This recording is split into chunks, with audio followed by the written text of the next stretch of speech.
எனக்காக எம்பிட்டு பேர் மாங்காயை கொடன்னு கிடச்சிருக்கீங்க. நீங்கள் பண்ண அந்த கமெண்டெல்லாம் பார்த்துட்டு உண்மையிலே சத்தம் போட்டு நான் சிரித்தேன். அது மட்டுமா வாங்க நைட்டு ஃபோன் பண்ணி எங்கள் அம்மாட்ட உங்கள் மகன் ஏன் இப்படி பண்ணிக்கிட்டு தெரியுது, நான் இப்போ என்ன சொன்னேன், விளையாட்டுக்கு சொன்னேன் அடிக்கார் அப்படின்னு சொல்லி எங்கள் அம்மாட்ட பேசித்தேன். அதுக்குன்ட்டு என் பிள்ளை நேற்று பூரா மனசு நீ என்ன உலக அழகியாண்டி எப்படிப்பா கேட்ப, என்ன என் பிள்ளைக்கு அழகு இல்லைன்னு அழகியான்னு கேட்குற, என் பிள்ளை அதுவா ஆட்டுக்கு வெண்ணெல்ல இல்லாமல் பேசிட்டு அதுவும் ஆட்டுக்கு என்னத்தையோ அதில் வீடியோன்னு பேசிக்கிட்டு தெரியுது, வேணாமடின்ட்டே கேட்குறத கேட்காம பண்ணிக்கிட்டு தெரியுது. சரி ரொம்ப வருஷம் காலம் கடந்து போனதுக்கப்புறம் பார்த்துக்கிட்டு பேசினவேன் நல்லபடியாக நல்லா பேசுகிறவில நல்லா இருக்கவில்லன்னு பேசுகிறத விட்டுவிட்டு நீ என்ன பெரிய உலக அழகின்னு நினப்ப, உனக்கு அழகின்னு நினச்சிக்கிட்டு நீ ரொம்ப ஓவராக பேசிக்கிட்டு ஓவராக பாட்டுக்கு ரியாக்ஷன் பண்ணிக்கிட்டு தர்ற அப்படின்ட்டு போய் இப்போதுக்கு போய் அவளை கண்டிக்கிற.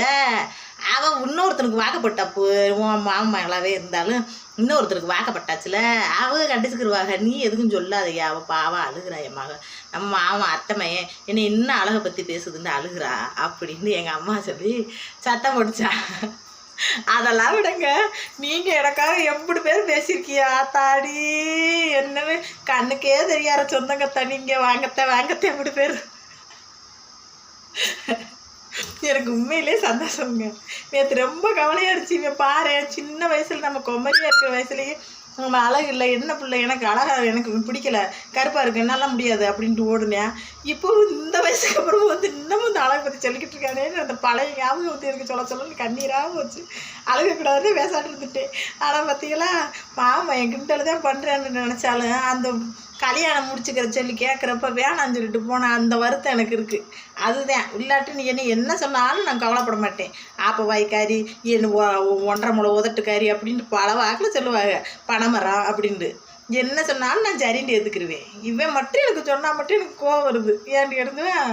அது நான் நினச்சி பார்த்து அந்த குமரியான வயசில் நம்ம மாமா அத்தை பையனை தான் கட்டுவோம் அப்படின்ற ஆசையை வளர்த்துக்கிட்டு இருப்போம் எல்லாருமே.